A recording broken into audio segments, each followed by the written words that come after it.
but he's especially... Well, Peter, you might be the first person on this planet that has ever shut me up for this long. Good old Heraclitus, I tell you, that wild and crazy guy. If I came to you and I gave you $10,000 for 20% of the company. Deal. Yeah. So, is that a verbal?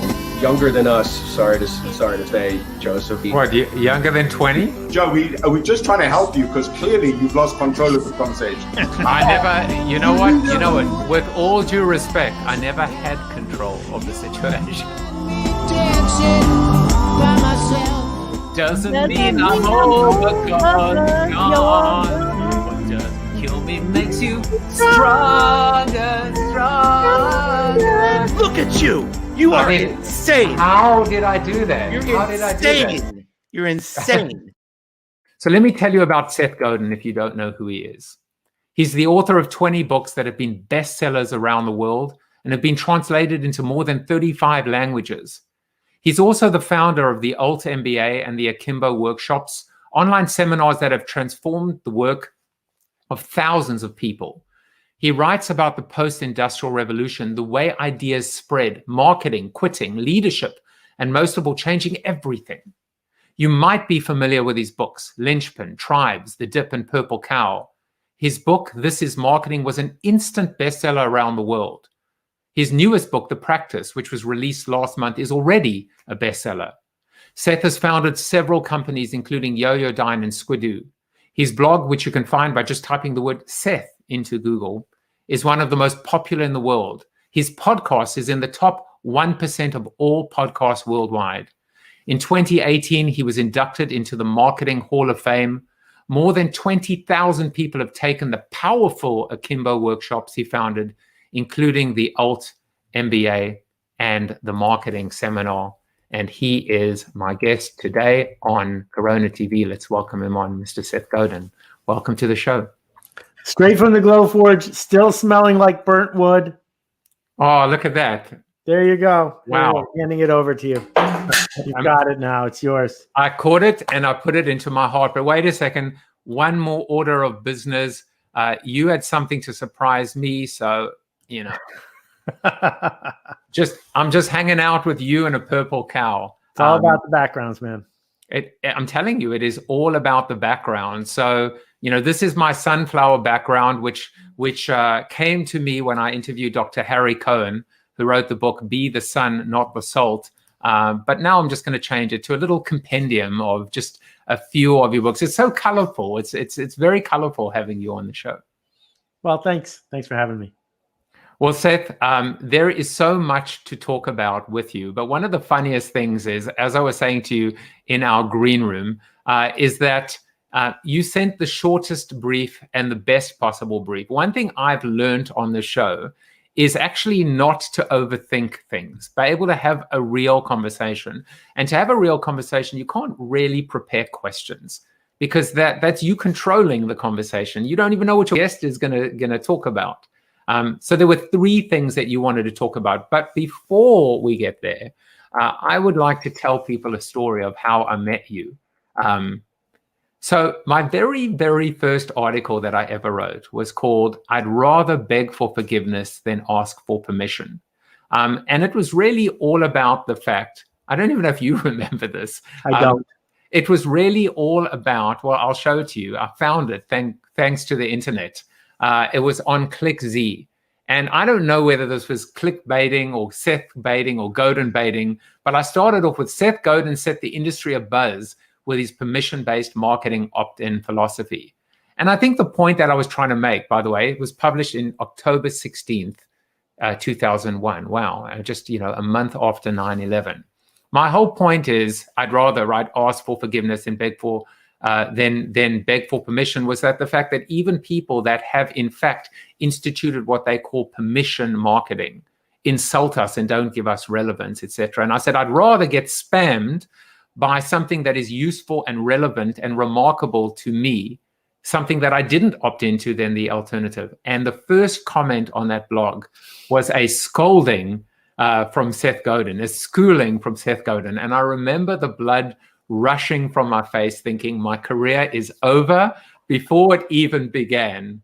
And just the fact that I'd gotten your attention, I think it blew me away. But that was the first, in a way, interaction. And it's funny, Seth, that's how you affected my life, influenced my life, and how you've stayed with me since all the way back at the very beginning. I'm very sorry if I treated you with a lack of respect. That certainly no, it wasn't that. You schooled me, you taught me, and it was a wonderful moment. I never forgot it, and it was a moment maybe at the time that I thought that I was being reprimanded or sent to detention, but it was just fantastic to know that my writing, even at that beginning, could connect with someone like you. So no, Seth, thank you for being my first commenter in my life. I appreciate it.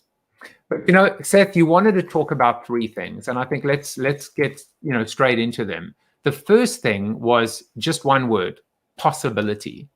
So I'll turn it over to you in each one of the cases. What are you thinking of, and what do you mean when you say the word possibility? So Roz Zander and Ben Zander wrote a book, The Art of Possibility. I listen to it on audio at least once a year. Ben's a dear friend, as is Roz. Possibility tends to arise when we're not sure that everything's working the way it's supposed to. And you can say that necessity is the mother of invention, but I think it's bigger than that. I think that we can make a choice to be optimistic about the future or not. And optimists run the risk of being disappointed, whereas pessimists have the danger of not doing enough. And I think that if we can look at the world around us with so much trauma, so much division, so many people who are afraid, and say, what could I contribute? What could I build? Could I find 5 people who I can weave together? Can I find some possibility in the world? Well, that's how we're going to make things better. That's how things have always gotten better. And, there are people in our audience today who I know, folks like Carol, who I just met. And when they show up and say, I made this, then they've done something. And I think what marketing really is the act of making things better by making better things. It's not about hustling. It's not about taking. It's not about making a profit. It's about telling a true story that connects people in a way they want to go. Making things better by making better things. It's a beautiful concept because of creation. Because of the ability to actually not just talk and say what you're going to do, but to actually do what you say and follow up and follow through. And, I was thinking that this has got to be a great time to be in marketing because of the possibilities that lie ahead. That doesn't mean certainly that the path ahead is an easy one or an even one. But that is, I guess, optimism, right? And optimism is a choice. Right. And so is marketing. And most people who are in marketing are in it for the wrong reasons and don't understand what it is. Marketing isn't advertising. And marketing is not doing what your boss said. Marketing is not hyping average stuff to average people, which is what it used to be. But if you want to do the other kind of marketing, we need you right now.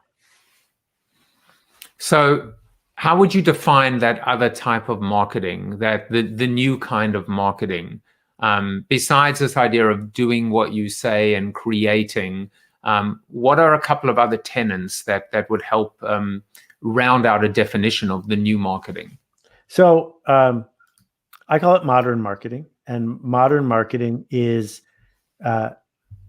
begins with an understanding that attention is scarce and precious, and you don't get to take it from other people. And it is followed by the fact that the network effect is the most powerful tool that has been invented since mass media. The network effect is mass media was dominant for 50 years, but the network effect has built every significant organization and cultural shift of the last decade. And it's simple, which is, will my life get better if I tell other people about this? Now, I'm not going to tell other people because you want me to. I'm going to tell other people because I want to. And that's how everyone found out about Twitter. And it's how almost every single person in this audience found out about you, is someone told somebody else.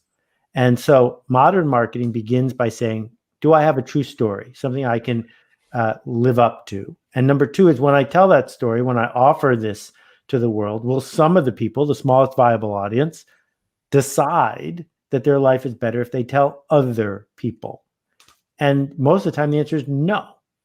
And so I guess the challenge that we have to face as marketers is, do we care enough to do the difficult work of being missed if we were gone? Do we care enough to show up for the people who want us to show up and are willing to ignore everyone else? And the answer, of course, is just like the whole the adage of marketers, we'd like to talk even if we don't have anything to say.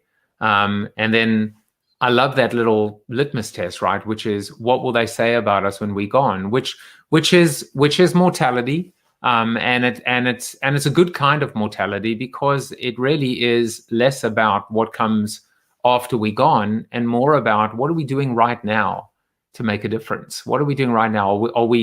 Is every interaction we have a meaningful, a memorable, a remarkable one? I want to ask you one more question before we move on, which is, you mentioned the word disappointment, and you spoke about being an optimist sets you up to be disappointed.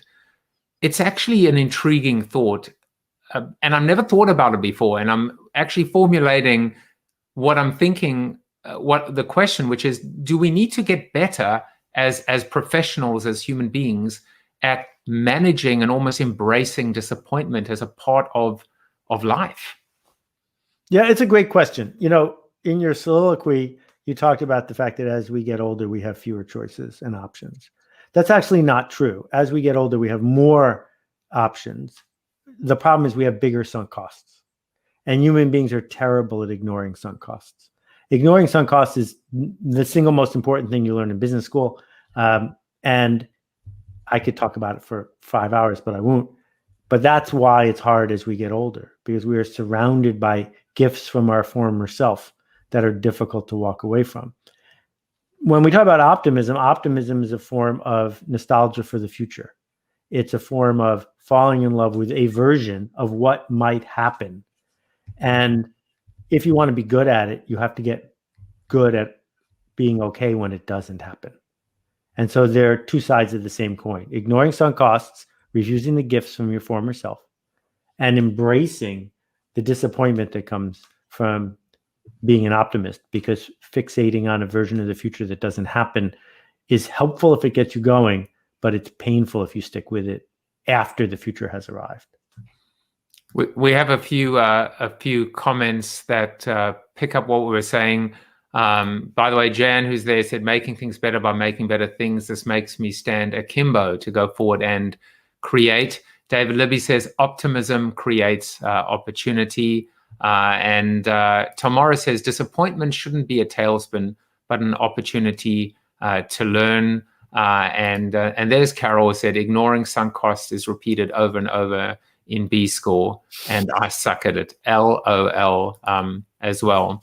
One of the things that's happened this year is that we have, and I'm jumping to your third topic, and we'll come back to the second because the second is so big, is what you call an end of hustle. And I obviously have my own interpretation of it, but I would love to hear why this is one of the three things that you're thinking about and what it means to you.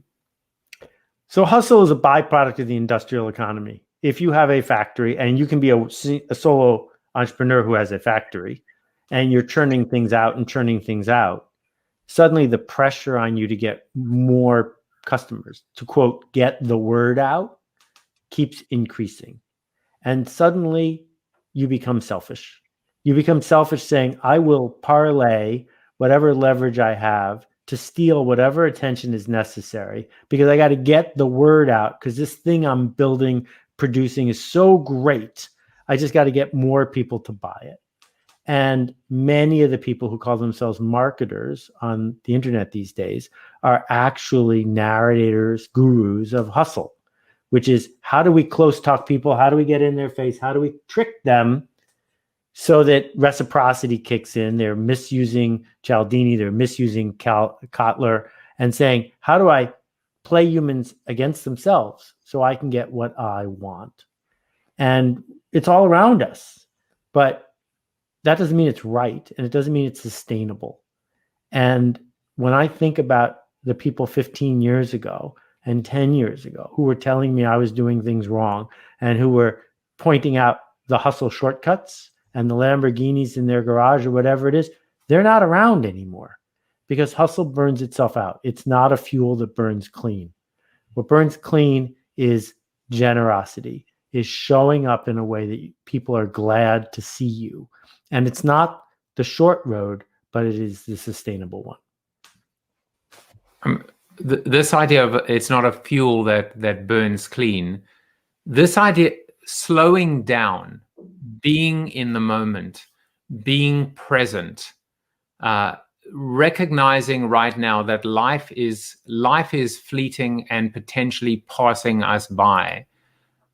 How does modern marketing build on this in terms of this idea of being present, being in the moment, and slowing down, the slow burn? Because, and I'll give you one just extra little ingredient there. We live in the hustle of quarterly earnings, and the pace, the nature of work is to just, focus on quantity versus quality. At the end of the day, that's the overriding takeaway that I take is how do we get back to quality besting and trumping quantity? Okay, well, there's a whole bunch of words there that we probably don't have time to dive into, but the one I want to start with is that impatient, brazen generosity is not what industrialists do, but what we have to do. The danger of having a mantra like slowing down is it's a good place to hide. And if someone is drowning and you're a lifeguard, you don't hide and you don't slow down. You jump in the water and you save them because that's your job and because you can. And if you're, I remember 5 or 10 years ago, I was sitting in a restaurant. The day was sort of cold out and the door was sticking. And every time someone came in, the door stuck open. And everyone in the restaurant just sat and shivered. And so finally I just got up and I fixed the spring because I could. And I didn't wait for someone else to fix the spring. And I didn't fix the spring so I could tell you this story 5 years later. I fixed the spring because not only would I be warmer, but everybody else would be warmer too. And it was risky in the sense that the owner could have come out and yelled at me and said, I like the spring being broken or whatever. But I guess what I'm saying is we don't want to slow down on things that build community and that benefit others. I think we want to slow down on the race to pay attention to metrics that actually aren't important.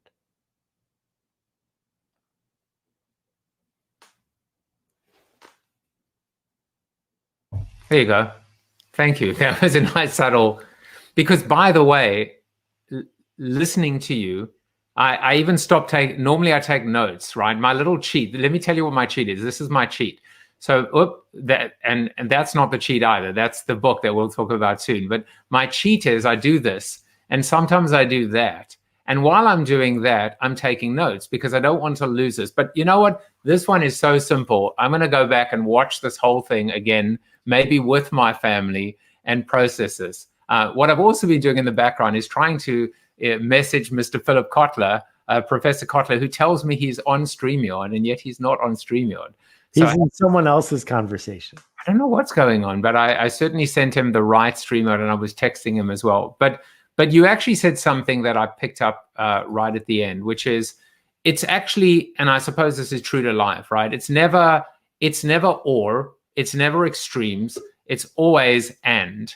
It's always the ability to prioritize, but also that's the art, that's the balance, right? The balance is the ability to know when to speed up and when to slow down. Speed up on the stuff that counts, slow down on the stuff that doesn't. And while I was doing that, Philip Kotler logged on. So that shows you. Now, if it was a real professional, I wouldn't have told anyone anything about that, and I would have just nonchalantly, but that is not who I am anymore. Now you love me, you accept me, warts and all, because I am far from perfect. Seth, there is one thing that I always do with my guests, which is I find a quote, and then they have to basically identify who uttered these words. So your quote is, "Marketing is a race without a finish line." Oh, I think that's got to be Roger Bannister. It is someone who is almost as fast. It is actually Professor Philip Kotler who said that. You see, I'm sneaky and I'm devious. Professor. That's okay. I was sneakier than you because I had a funnier answer. Yeah, well, yours was probably a smarter one at that. Seth, before we bring Philip on, I want to talk about the final thing that you focus your entire life's work on creativity.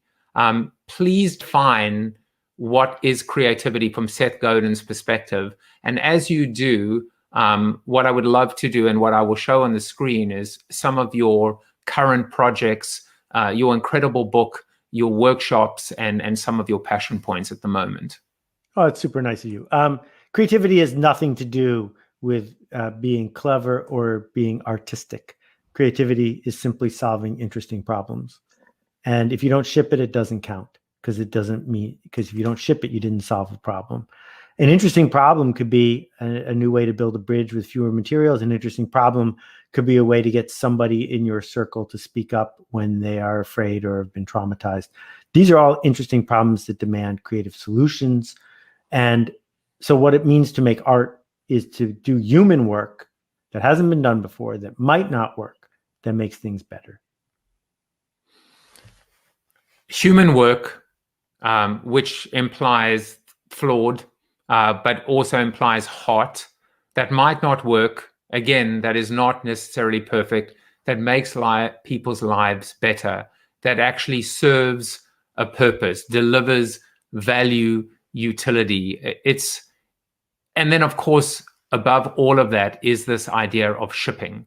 I love how you've almost, if I understand it correctly, rethunk and reimagined execution in terms of being able to ship it, in terms of delivering it. I know you've created a book that is called Shipping Creative Work, the Practice, but you've created this thing called the Creatives Workshop. And I cottoned onto this statement, which I just loved. You said, this workshop gives you a chance to unleash your creative generosity, a chance to create magic for those you seek to serve. Again, there are so many unbelievable words there: chance, magic, serving people. But the word that just struck me was generosity. What do you mean by creative generosity? Well, if the work you're doing is just for you, it's a hobby. And I love hobbies, and you should have one. But if you bring it to the world, it stops being for you and it starts being for other people, because it's not a selfish hustle.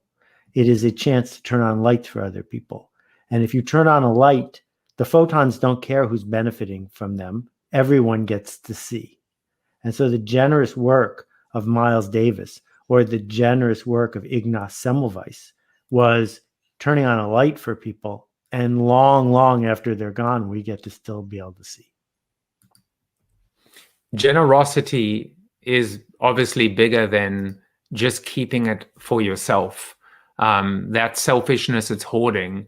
But the ability to actually create with the end in mind, with the ability to help uplift, I think, and to actually realize that creativity, true, pure creativity, is, I guess, just about that. It's about preparing something for someone else. Otherwise, I guess that's just the equivalent, as many of us have been this year in 2020, which is all dressed up and nowhere to go. Seth, there was one thing that I know you care about, and that's build on. And I would love to give you an opportunity to talk a little bit about it. Well, this is the season for spiritual reasons and for tax reasons that a lot of people think about nonprofits. I care about a lot of nonprofits. I work with Room to Read and Charity Water and Acumen and the Innocence Project and many others. But I highlighted Build On today because it's just such a perfect combination of things. Jim, the founder, works in urban settings in the United States with a program that keeps kids from dropping out of high school. And one of the things that keeps kids from dropping out of high school is being part of a community, being part of a club. And then that club, in addition to helping people in the community, goes to Malawi and builds homes for people there. And so it's this worldwide back and forth that I think is just so elegant, and watching what he's built for over the decades is extraordinary. Seth, I'm going to ask you one more question, and then I'm going to bring on Philip Kotler. What a treat to have both of you on with me at the same time. But just a slightly different question, maybe some quick fire questions for you, which is, how have you conquered being so accessible, so responsive? How many emails do you get a day? There is something magical about you, because I don't believe that I've ever, I sometimes actually show people and they marvel at the fact that you seem to always respond to me within minutes, but certainly under 30 minutes. How do you do it? That's because you're on the A-list, but I am begging. You've been cloned. I am begging. I have no staff. I have not one person who works for me. I am begging people not to send me an email, because I'm hooked on it. I've answered 175,000 emails. It keeps me from things I'm afraid of, digging in deeper. But it's a sunk cost I'm having trouble ignoring. I don't use social media. I'm not on Twitter. I'm not on Facebook. I'm not on LinkedIn. I'm not on TikTok. I'm not on MySpace. And I don't watch television. And I don't go to meetings. So I just saved 7.5 hours right there.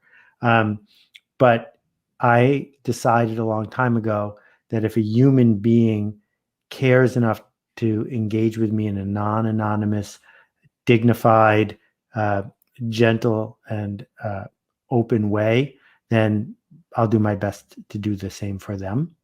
But it's an open API, and the open API of email is becoming toxic because it's too easy for industrialists and hustlers to plug into it. So I got to tell you, if I, sold the guest post on my blog to the 800 people a day who are asking to buy one, that would be a business model. It's bad. We need to start charging for stamps. But in the meantime, I will continue to be swamped by email and do my best to be a human in the community. If I've taken anything away from today, it's just how truly human you are. You said to me just before we went live, you said, I'm here for you, Joe. And that meant a lot to me. Today means a lot to me. Seth's blog means a lot to me. You have, anybody that tells you blogging is dead. I mean, we've just seen example after example of consistency, persistence, quality every day. So connect with Seth through Seth's blog, as opposed to, but through Seth's blog. Sign up for one of his amazing workshops. Buy the book. I've provided links. I've already put them in the comment thread. And without further ado, I have to, as we go through this transition, move us back to sunflowers and welcome the man that actually got me into marketing. If you send all your complaints to Professor Philip Kotler, because he's the reason I am a marketer today. The one and the only, in person. We just, hold on 1 second. You've got to just unmute. Can you? No, you've got to unmute. I don't want to waste a second of this, please.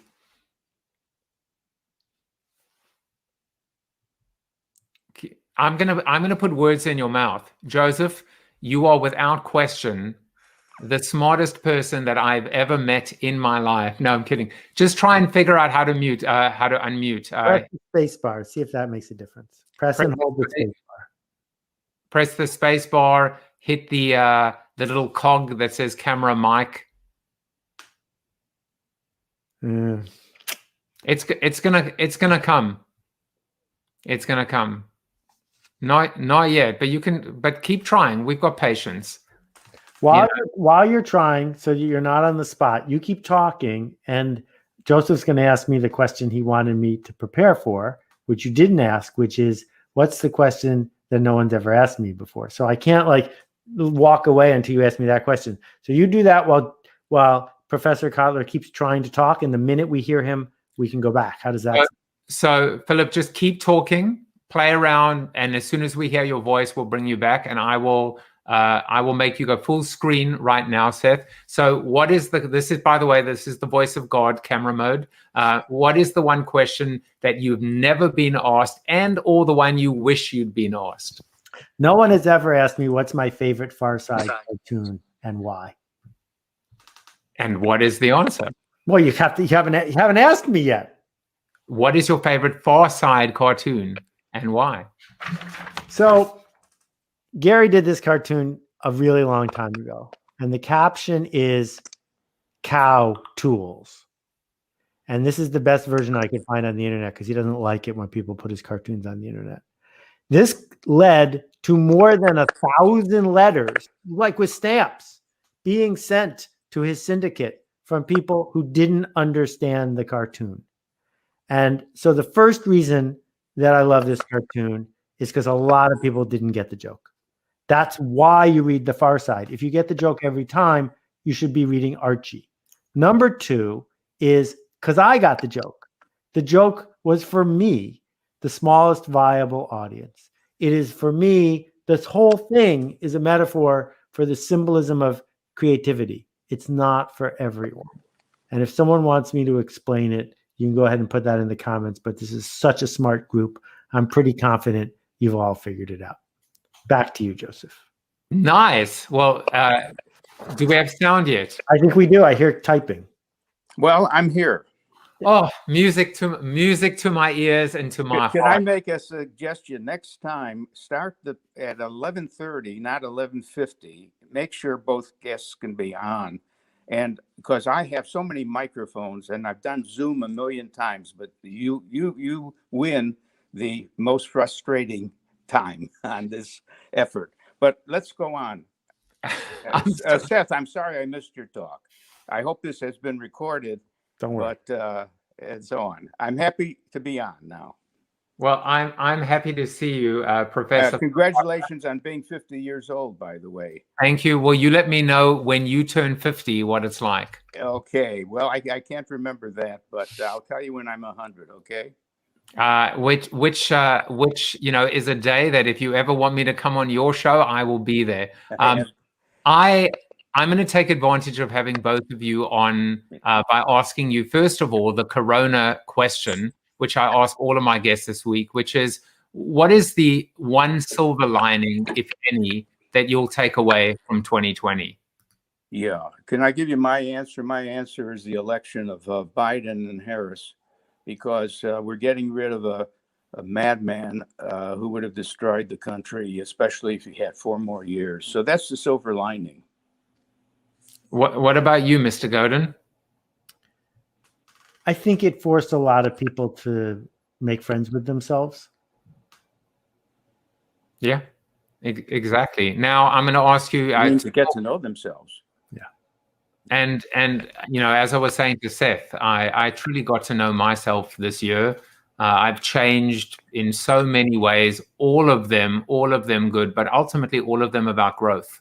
And as you say, the quote, I don't know if you saw the quote that Seth had to identify, which was actually your quote, is that there is no finish line. Marketing is this ongoing, evolving, changing journey. So I have 2 more questions, and then I will thank Seth again for his wonderful, generous, creative generosity today, which is, I'm going to actually ask if you guys will play along with me for Seth to ask Philip a question, for Philip to ask Seth a question. It can be about anything. Okay, let's see if I think I saw your question earlier. So ask. What's one question you'd like to ask Seth? Here's my question to Seth. Is human nature at the gene level selfish or pro-social? Oh, at the gene level, there's absolutely no question it's pro-social. Anyone who thinks genes are selfish has not read Dawkins' book. They've just looked at the title. Good for you. That's exactly the answer I was hoping to see. That we are probably pro-social human beings if we grow up under the right circumstances. Not selfish, but collaborative and working together. Yeah, there's a hardware-software mismatch for sure. And I've been thinking a lot about the software thing. My question to you is, as the person who has godfathered more marketers than any human in the history of the world, what is the most surprising thing someone has done thinking that they were doing something you said was a good idea? I hope that more people have looked at the other side of marketing as a real treasure, and the other side of marketing is called demarketing. And what I mean by that is we've done too much marketing and not enough demarketing, because that's the only way to save the planet. We've got to figure out how to have people eat more carefully and to turn the lights off when not needed, and just practice the pro-social behavior with respect to the planet. And as you know, the three things we always say is it's profits, people, and planet. But two of them were forgotten. I'm even a little skeptical about marketing because we cannot go on building up demand endlessly. So we've got to learn how to use our water more carefully, how to have population grow more carefully, and so on. Bravo. Well said. All right, I'm going to let you guys have your conversation now. Seth, I don't want to take a minute away from it. thank you so much, and I appreciate it. And stay safe. Happy holidays to you and your family. Happy birthday. Thank you. Thank you so much. I guess my first question for you, Professor Philip Kotler, is I would have asked you the question, which is, do you ever stop learning? But now my question, after you schooled me once again and asked Seth a question, a tough question, do you ever stop teaching? Have you ever stopped teaching? Is that something that you can slow down, or is it just inextricably a part of who you are? Well, I have a natural inclination to teach, but I think it would be hard on people to be with me and see me there for the purpose of teaching them something. So I'm very sensitive to not be seen as teaching, but more having conversation and learning. So I really believe that you're absolutely catching the flavor of me, which is I'm interested in learning a great deal. And in fact, I'm now going into evolution theory and something else, and I can't possibly be an expert in it, but I feel I missed out a great deal by not following the DNA genome developments that have taken place. And whether that's going to lead to any writing on my part, I don't know. But there's so many areas of great interest to me. Well, I mean, I think it's the Peter Drucker quote, which is someone asked him what was his favorite book that he ever wrote, and his answer was the next one. I mean, you've written so much. I feel at this point right now, and it's the first time I'm going to introduce a guest who is actually on a screen with me at the same time. But for people that don't know, Philip Kotler is the S.C. Johnson & Son Distinguished Professor of International Marketing at Kellogg School of Management, Northwestern University, Emeritus. He has been called the father of modern marketing. He is the author of 80 books, and his best book is the next one, the 81st book, and 160 journal articles. Marketing Management, now in its 15th edition, was cited by Business Week as one of the 50 best books written on business, and I personally would take a 0 off there. His latest 4 books, he now batches them, are My Adventures in Marketing, Confronting Capitalism, Democracy in Decline, and Advancing the Common Good. He has received 22 honorary degrees abroad, and he has consulted many major companies. And here's a fun fact. He was once accused by a high-level manager in the 1980s that he hurt U.S. business by teaching marketing to the Japanese. He had published at the time that Japanese were the world's best marketers, best quality, lowest price. So now they're blaming you on competition, on free market competition. Welcome officially to the show, and thank you for making my birthday such a special one. Let me pick up on what you just said, because I did regard in the 1970s, 80s, and so on, Japan doing the most exemplary job of any country in the marketing field. And in fact, because they were working on a premise of highest quality at lowest price. You can't lose if that's your mantra. So, but today, as a matter of fact, it's going on now, I'm working with the Japanese to explain another competitor who is outperforming them. And actually, they're running a conference talking about South Korea, because South Korea comes along and being occupied previously by Japan, became Japanese. In fact, they became super Japanese in their mentality, and they create LG, the companies, Samsung, Kia, and Hyundai. And so now it's not a matter of taking any country and saying that that's the country that's best at marketing, but because that will move over time. In fact, I see China's coming along in a fantastic way. By the way, China produces 22 million cars a year. We get away with about 8 or 9 million, and Japan, which is about 6 or 7 million. So we got to watch China too. It's inherent in that response is a very important C word, which is complacency. And so, here today, gone tomorrow, in front today, also ran tomorrow. And it's interesting that moving target.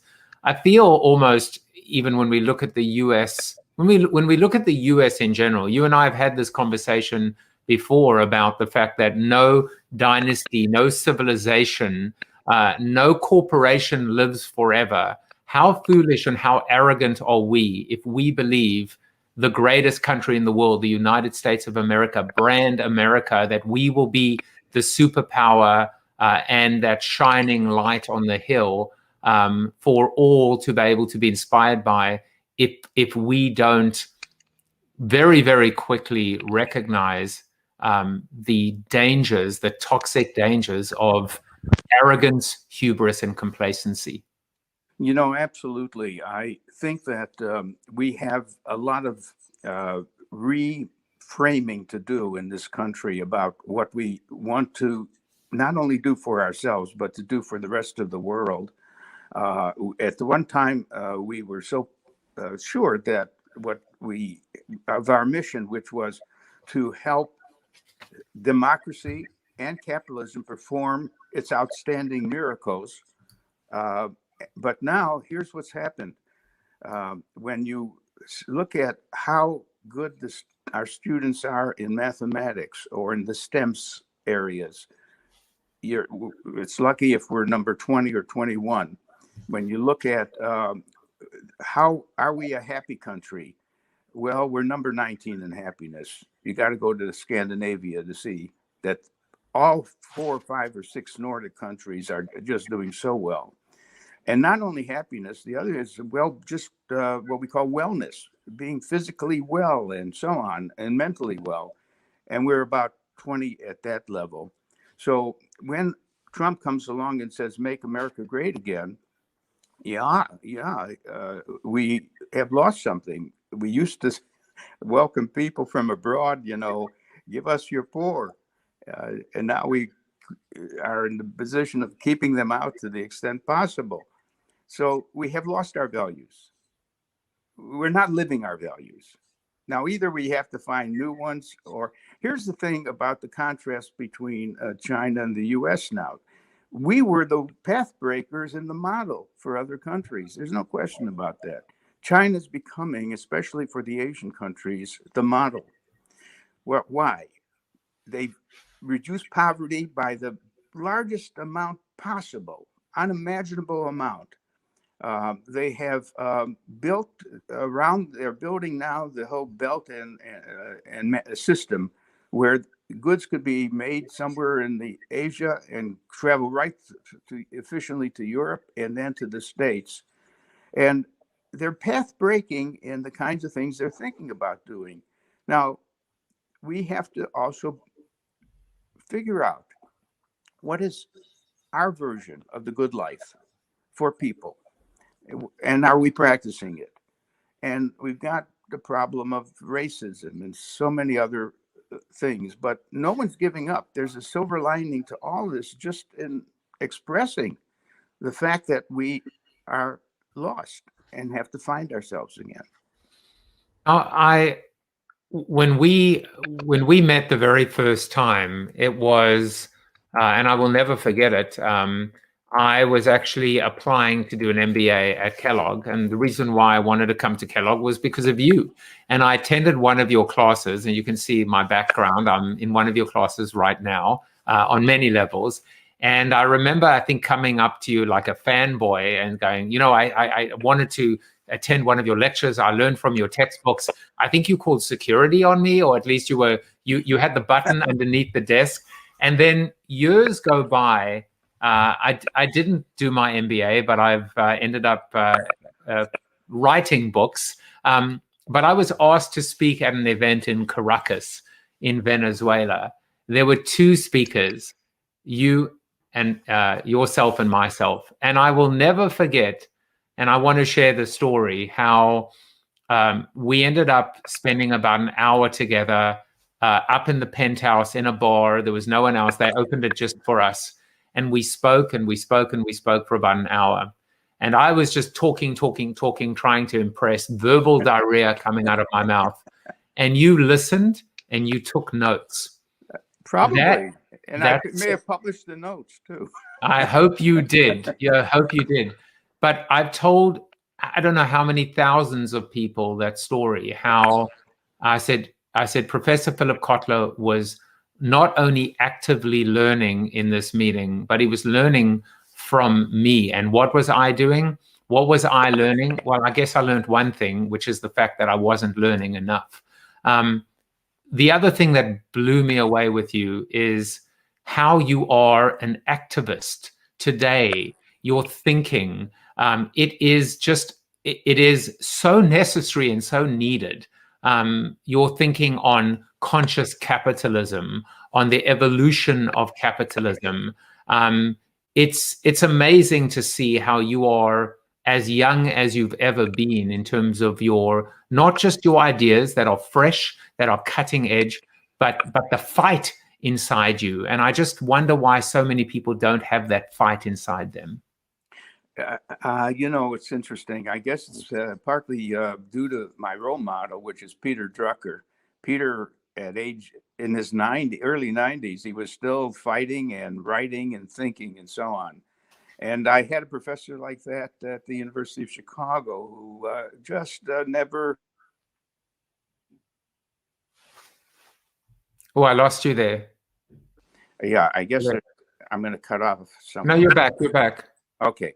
But now this thing about Venezuela, going back to that, it's very sad that was a very interesting country, by the way. It was such a successful country, and it's tragic what happened. And I wish you will send me a picture of the two of us, because I want to add that to my collection.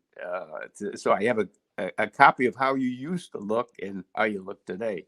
I have to find a photo of us there, but I remember another story was we were in a car going to a PR, like this whole cocktail party, and it was like, I think a bulletproof glass, and we had guards with like semi-automatic weapons.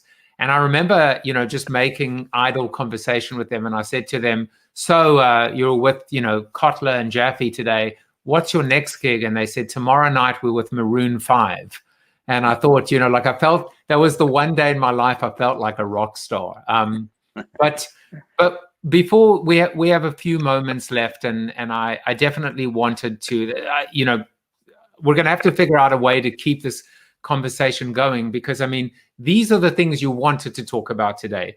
The 7 wicked problems of the world, brand activism, who can help solving these problems? How do we get more happiness in the world, which is just amazing. And I had so many questions to ask you, but for now, what I would love to do is, you wrote 2 amazing articles. One is America Ready for Nordic Capitalism, and 2, Business Leaders Can Help Save the Nation.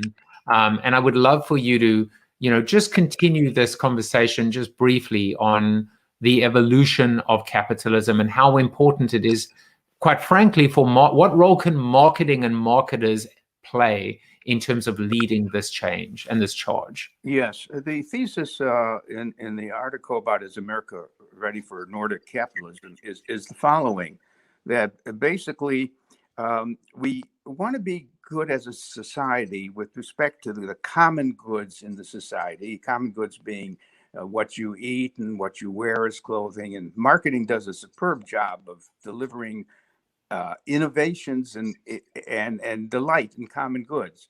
Then there's a level of goods which are very important to our lives, like having a college education, possibly having a good health system, having childcare. Now, those should be as important as the common goods, but in this country, they're treated as luxury goods. They're luxury goods. They're very expensive goods. When you have to buy your health insurance and go to college, we know the college debt is 1.6 trillion aggregately for the country. So the question is, how can the Nordic countries offer free education, a great health system, childcare, 6-week long vacations, not 2-week-long vacations, and be a capitalist society? Well, the answer is, you got to raise the tax rates, and especially on those who have more money. And so most people, there's evidence now that most people want to go Nordic in this country. If you said, would you pay more taxes and have a first-class health system and go to college at a much lower cost and so on? Boy, those are the headaches that kill people in this country. So we have to go see, because our tax system was one where we used to pay 90% at the top tax rate, then 70%. Now it's down to 37%. Well, all based on what one group, normally the Republican Party, think is going to make for economic growth. But the periods of greatest economic growth in the country has been under the Democratic presidents. The evidence is very clear. And that higher taxes do not slow down growth. For some interesting technical reasons, actually, the country grows faster with higher taxes. We've politicized. There is the politicization and the weaponization of common sense and humanity, right? And how do we deliver this message? And I think in a way it speaks to the second article, right? Which is how business leaders can save the nation. Because I mean, I think you would probably agree with me that I don't know that our government can deliver against this mandate, because everything is so polarized. Can business step up? Can business deliver? Can marketing deliver where government is failing to unite and act? Well, there's a silver lining in business now, I have to say, because the big problem was business thought that their mission is to make profits, not for the workers or others, for the stockholders, those who were the investors. After all, the investors clearly take the risk and they should get reward. That's fine. But the idea was that was a too narrow a view, because you could have good rewards for the stockholders and unhappy employees, suppliers who don't trust you, distributors who don't trust you. So we've moved to the stakeholder view, that you make everyone on the team better off as a result of running your company. And that's so many companies, large ones like Unilever, is a great spokesman on this idea that they're running their business for profits, but the profits to be shared equitably with all the groups that contributed to the profits. Isn't it so obvious? And how did we get so dumb for such a long period?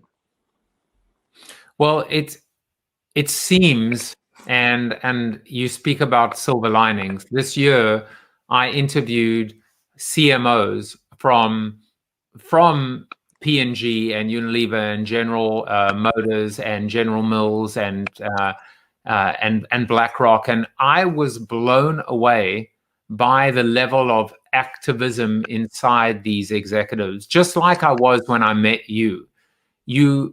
As I said in my soliloquy today, and I don't know if you heard it as I started, which is there are many things that I've learned about myself that I was turning 50, where I thought one thing and it turns out I was wrong. Well, the one thing I thought of is that you have less choice when you get older. As Seth Godin said today, you actually have more choices. You just have higher sunken costs and opportunity costs. But the other thing that I learned is that with wisdom, with age, with maturity, with resilience comes a much higher level of self-awareness and activism. And that's when I met you the first time, when I saw you as a true revolutionary, as someone that was leading the charge. And so I have to echo this point, which is Kevin Lee said, Kotler should join the Biden administration. I mean, I would like to can I second that? Can somebody send a screenshot of this? But we need more of these voices, and we certainly need more of these ideas. I want to be mindful of the time, but I just want to say, Tom Morris said, wonderful stuff from Professor Kotler, true wisdom. And Michael Donnelly said, incredible show. Thanks so much, Joseph, for sharing your very special gifts with us today. Happy birthday and all the best always. Philip, I always ask my guests to identify a quote. Earlier, I will give you a clue. Seth's quote was you. You were the quote. So my question to you is, who said this? Advertising is the tax you pay for being unremarkable. I had never heard that quote before, but did Ogilvy say it? Well, your clue was that Seth's quote was you. So your quote was Seth's. Okay, Advertising is the tax you pay for being unremarkable. And I amended that in my book, in one of my books, and I said frequency, right? Frequency of advertising is the price we pay for not being memorable. So Apple's 1984 commercial, of course, aired only once. Philip, in the time we have left, I'm just going to ask you just a couple of questions that are unrelated to work. Number one, are you done learning? No, I've never been done learning. But here's the thing. Let me tell you what I've been researching briefly. I'd like to crack this nut, which is how to get billionaires to start working together to save the nation and the world. I just finished an article. We have 2,200 billionaires in the world. I'm not counting those who hide their money, because there's a mafia and royalty and so on too. But those 2,000 people, if they could start talking to each other and be 6 or 10 of them put in a room to figure out how to make the world work better, and then to have the money to help us make it work better, it would be a great thing. So that's an article I entitled recently. It's called Billionaires Unite. You can help us save the nation and the world. Wonderful. I think maybe marketing can help. JP Coolvine said, I think you cannot convince those people. You need to seduce them in. So like what JFK did in terms of rallying behind NASA. Maybe. Well, Bill Gates and Warren Buffett, they did it with the giving pledge. Now there's 214, maybe it's gone up, billionaires who care. and they're going to give away half of their wealth in the next 10 years, basically, to good causes. So there's good guys. There's Nick Hanauer, and there's several who that's not out of their conscience. They just feel they want to help, and they need a channel to know how to do it. Mark Master says, sitting back and enjoying every minute over in the UK. Have a good Christmas, everyone. And Leslie says, having lived in Sweden for over a year, I found their happiness was felt at all economic levels and at all ages. Key idea. Thank you. Philip, what has been the most proudest moment of your life? Oh, I would say that one of the moments I treasure is when I was phoned by Peter Drucker, who I knew of but never heard from, to come to California and to spend a day viewing his art. Now that's interesting. Wow. Because he has a fabulous. When he gave lectures to Japan and elsewhere, he didn't want cash. He wanted art from the country. So we spend the whole day, and actually he says there was a second motive, and the motive was to basically have you tape a show with me about the nonprofit world, because I've been sort of an expert in nonprofit organizations. So Peter Drucker said it was the art that drew you to come to California, but I really want to record you and what makes a nonprofit a great, successful nonprofit. So, but that's one of the highlights of my own life with often another person. I have highlights with people in Sweden who I adore, and India, and in China. Those are the highlights, are relationships I've had that are special with certain people.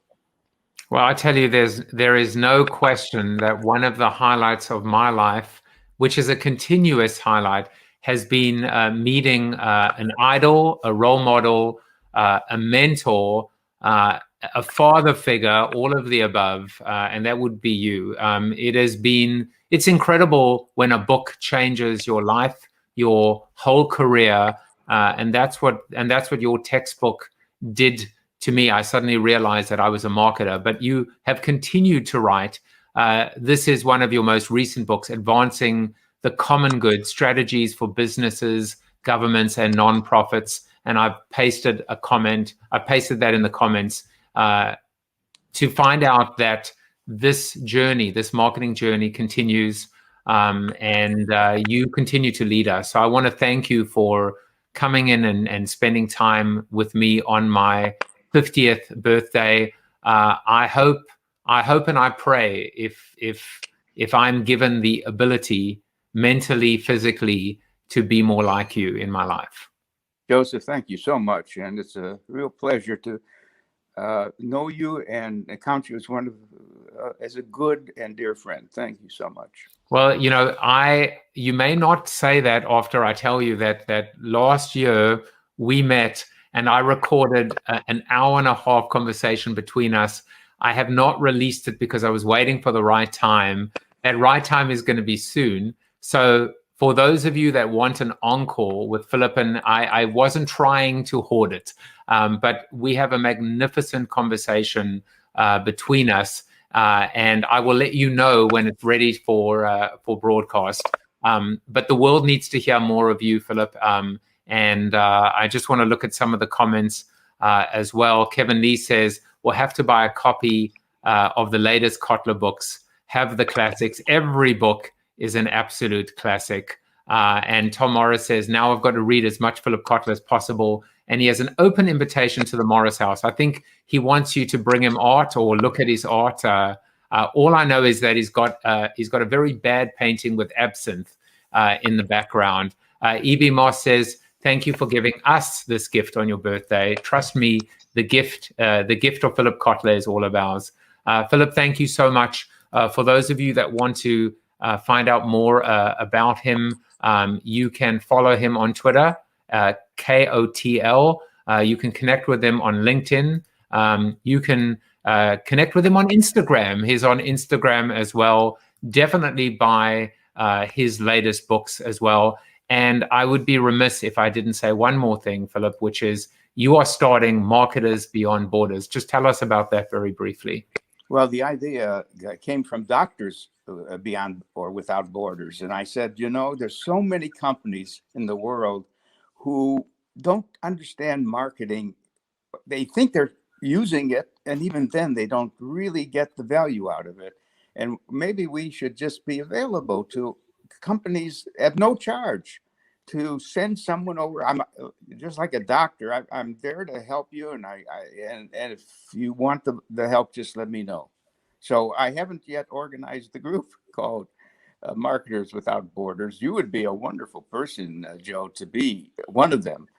Well, your show is basically being a marketer without borders. But sign me up. Consider me. I am on board. I'm chomping at the bit. I would love nothing more than to collaborate with you and to be a part of this organization. Philip, we're going to move over to the Zoom after show, but I always end my show with someone who is, he is wise beyond his years, but he is no Philip Kotler, and he is, of course, Chuck Norris, and he always gives the final verdict on my guest. You are Chuck Norris approved.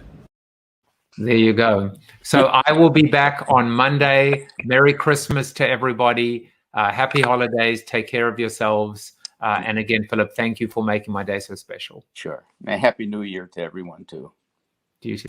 Thank you for watching the show about hope, positivity, optimism, and if there's time left over, a little bit of marketing with your host, multiple author, and global keynote speaker, Joseph Jaffe. If you like the show, tell a friend or two. Please subscribe to the show. And if you want to get inside news, previews of upcoming guests, and much more, visit josephjaffe.com/subscribe to sign up for the show's newsletter.